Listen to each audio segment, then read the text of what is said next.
House to Home, presented by Remax Diamond Realty. Okay, everybody, House to Home is the name of this segment. I am Jason, and I've got the best seat in the house because Liz and Gina are at Remax Diamond Realty Guam, and they are breaking down the biggest issues of the day when it comes to real estate and getting you the best bang for your real estate buck, bar none. We tackle everything on this show. And Gina, I know there's a particular topic that you want to tackle this week, very, very fittingly, since we're in the NFL playoffs. We are? Oh, yeah, that's right. My team's winning. Don't ask me who, because I have no idea what I'm saying.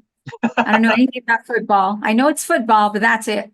There you go. But point being is you are very concerned, let's just say, about another issue that has come up pertinent to the real estate industry and how it may affect people in their ownership of property.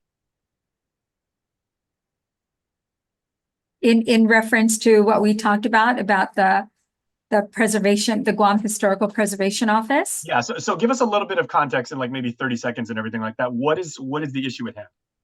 You know, Liz and I, we discussed our topics for this year, and we are going to be bringing up all the wrongs that need to be right. We've decided that somebody really needs to bring these topics up and not just bring them up and honestly whine about it, but bring it up and try to get something done, like what we've done with the septic tanks. You know, we've been promoters of getting the law updated so that people can equally have access to building on their property. And the next thing that we want to discuss is this issue with the Historical Preservation Office and basically how they've been interpreting the law, or actually maybe better, what they've been doing that impacts the community that is way outside of the scope of the law. And it is that if they suspect that your property is over what they consider an archaeological rich area, so they suspect you might have pottery, you might have a burial site, there might have been a village in the past. Remains of our ancestors or other artifacts. And yeah, correct, which are really important things. I absolutely agree. And, you know, I keep pointing out, it's like with the septic tanks, nobody disagrees with the fact that we want to take care of our environment, preserve our water table. Nobody disagrees with that. It's the means that you go about to do it. So nobody disagrees with the fact that our history and our culture is important. But the way the law is written, it is really up to Parks and Rec and maybe other parts of the government entities to get together to address any kind of historical sites. But what has happened in the past, and I know I brought it up on this show, that when my son was getting a building, when I was getting a building permit, I was told I needed to get an archaeological survey. Number one, it is really costly. Number two, it's time consuming. So typically, if you and are— how does that differ from, like, say, a garden variety survey that, you know, the people that we featured on this segment, like the surveyors who go out and they set like the boundaries? Is an archaeological survey much more complicated? Yes, it is. Okay. So yeah. My experience was I had to, in the past, it was easier to find somebody available. Now that it's almost mandated for anybody who digs anything, it kind of feels that way these days. It is becoming really difficult to find an archaeological surveyor. And basically what these people do is Parks and Rec will say, oh man, we suspect there might be something on your land. Go to these guys, they'll write you up a proposal of what they're going to do on the site. They'll give it to us, we'll approve the proposal, you pay, they'll go do the work. After they do the work, they'll send in a report, we'll review it. If we're happy with it, we'll give you your permit. If we're not, we'll let you know what else to do.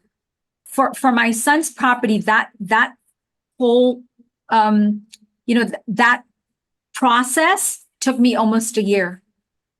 And we spent almost $22,000 or $23,000 to pay for it. Wow. So it's a very expensive game of hurry up and wait. Yes, but I have found out that the way they're enforcing the law, what they're doing isn't even in the law. They're coming up with policy that serves the purpose of Parks and Rec, specifically the Historical Preservation Office.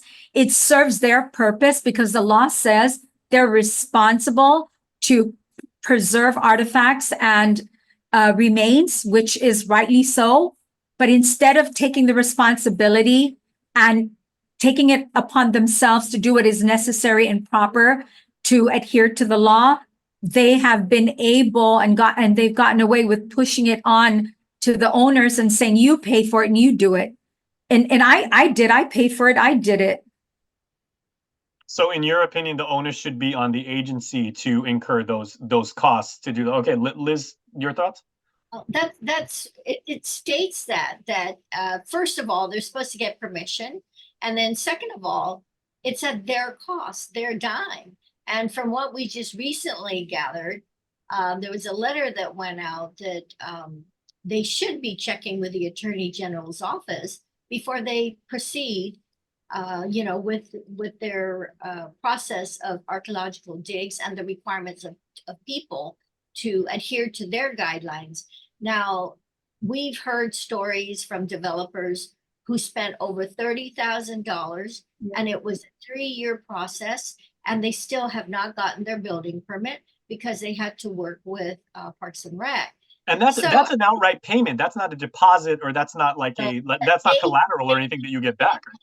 They paid out of their pockets. Now, Gina and our biggest concern is Tanwana down the street or Tunwan down the street who wants to build.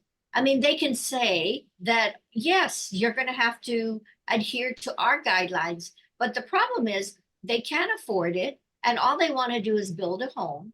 And yes, if it is, I mean, you can arbitrarily say everything on the island is an archaeological dig. So, where's the fairness for the people, the common people that want to build their home? And luckily, Gina could afford to pay for those fees, but that came from hard-earned monies that she worked for. And for Tanwan or Tanwana down the street who can't afford it, what happens? They don't have the ability to build because they were blocked and the requirements were too stringent. So right now, hopefully, they're going to adhere to the AG's opinion that what they're doing is improper. Okay, So I don't want to sound like a shrewd capitalist, ladies, but like what if it is determined that there is certain archaeological value there's archaeological value on a property, how does that affect its market value? Well, it says in the law, and that's what Liz is trying to bring up.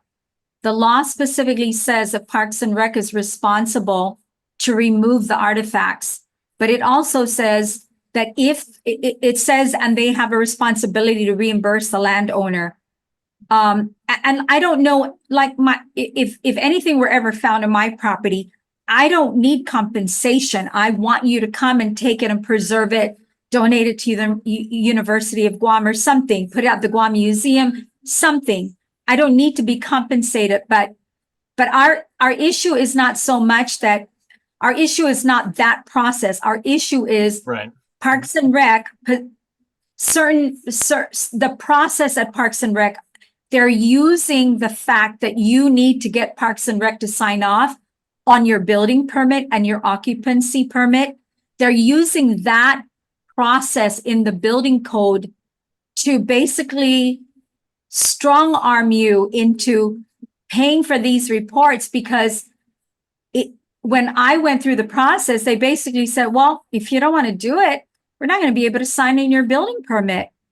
And so, I mean, if you really want that house built or your property, if you're in that, like the developer who's paying 35,000 is still sitting there twiddling their thumb, they really want to get this project going. So of course, you're going to go ahead and pay for it if you can afford to and get it done so you can move forward. But what we're trying to point out is actually against the law. The acting director, Stephanie Flores, actually wrote a letter to Patrick Lujan. They're both within the same agency. And Stephanie Flores said, hey, listen, you don't have the authority to do this. The law says this and that, and none of that says that you have the right to be doing this. So from now on, stop doing this. You need to get the AG's office to give you permission. But here's the deal. We already have a hard time getting building permits and occupancy permits here in Guam. It is a struggle, and it is absolutely too long. So now they're going to say, "Oh, you know what? We're having an internal argument in our agency, so we're going to ask for the AG's office, and until then, we're not signing on your building permit." That's essentially the same thing. You're strong arming me again. And what am I going to do? Some people are going to vote and say, "Okay, I'll pay for it to sign my permit so I could get going, and we'll figure it out at the end." This is not proper. It is against the law. And that is really what we're trying to point out. We had a meeting with the Lieutenant Governor, Josh Tenorio, about Liz. Has it been a year? And he said the same thing. Parks and Rec can't do this. What we want to know why is is Parks and Rec and not land management? Forgive my ignorance, but why is it that particular agency? It's handled as a recreational?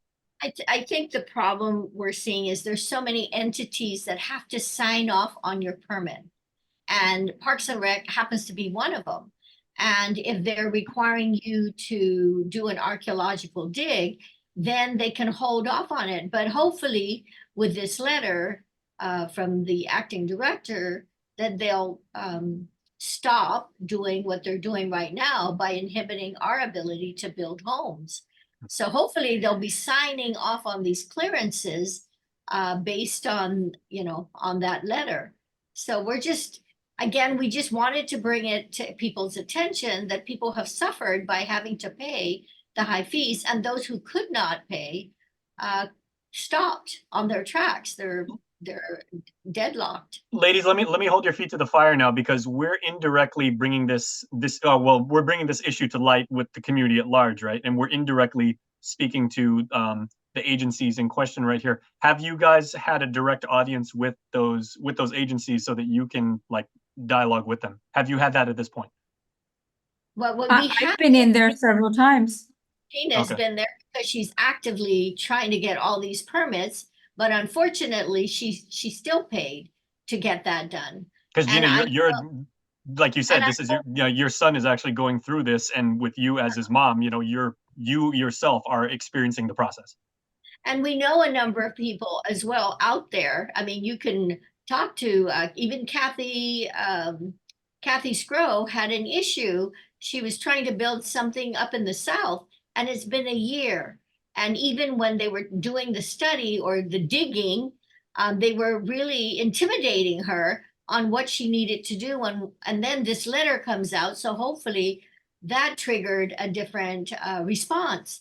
So there are people out there who have suffered because of their strong arm, pushing people to comply with their requirements when, as Gina put it, it's outside the law. It's not within the confines of the law. And hopefully now that it has been, the way GovGuam works, now that it's been documented that there may be there has been a discrepancy noted, there may be a problem with the protocol that's being followed and everything like that. Maybe this might be the first step towards resolution. We would hope.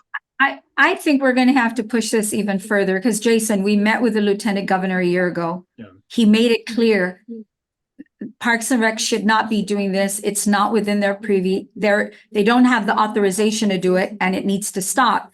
It didn't stop. So, and I get it. I've spoken to the people down there. Their heart is in the right place. What they're trying to accomplish, I think, is appropriate, but they don't have the mechanism to do what they want to do, or perhaps feel an obligation to do, which is preserve the culture. So because they cannot do it within the government agency, they're trying to force the public to pay for it and get it done. And where they can, they stop the building process because you're not able to afford to do it. So you're just not going to use your property. What I'm suggesting is that we keep pushing this until we actually get to the point where the government puts in the mechanism that is appropriate to address this issue and to actually handle it. Don't bury it. Don't push it on to someone else. Take care of it because it's appropriate and it needs to be done. We've got the Guam Museum. We've got University of Guam. Why can't everybody get together and address this problem and solve the problem? Don't push it onto someone else's plate. It's inappropriate, and it's not, it just doesn't work out when you force a consumer to take care of something like this. And it's not with the intent of the law. They're actually going against the law. So we're not just going to bring it up this one time. We're going to have to address this until it gets resolved, because this is an important issue. Burying it or just getting the agency to walk away and not address it is not the appropriate solution either. I was going to say, if there's anything that the two of you are really, really good, it's constantly like bringing a message up and emphasizing its importance. Well, it's about balance. I mean, in anywhere you go, there's got to be a balance. And we are concerned about the community and keeping a balance with the community, and not strong arming the community to have to pay for expenses that should be borne on the government side. If they want this, they should pay for it. So these are just things that we feel passionately about, that we want to correct. And as Gina puts it, people are wondering why we're so active with all this stuff, because it's an imbalance. We just want to create something fair for the community as well. Well, I guess we can end this episode with the three words you never want to hear at the end of any TV show, but at the same time, they are the most accurate and the most definitive. To be continued. Absolutely. All right, ladies, and the two best words. Thank you. Thank you. Thank you, Jason. House to Home, presented by RE/MAX Diamond Realty.